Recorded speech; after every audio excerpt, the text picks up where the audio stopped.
Рассмотрим функцию фиксации на произвольный угол у мини-стапеля. Активируем эту функцию при помощи установки фиксирующей петли. Сейчас у стапеля фиксация поворота тягового устройства осуществляется при помощи болта. Возможные углы поворота будут 30, 60 и 90 градусов.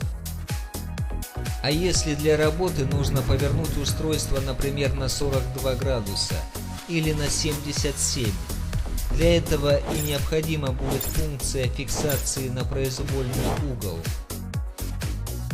Установим цепь с механизмом натяжения в нашу петлю, заведомо закрепив идущие в комплекте со стапелем захваты для цепей. Без механизма натяжения цепи использовать не рекомендуется.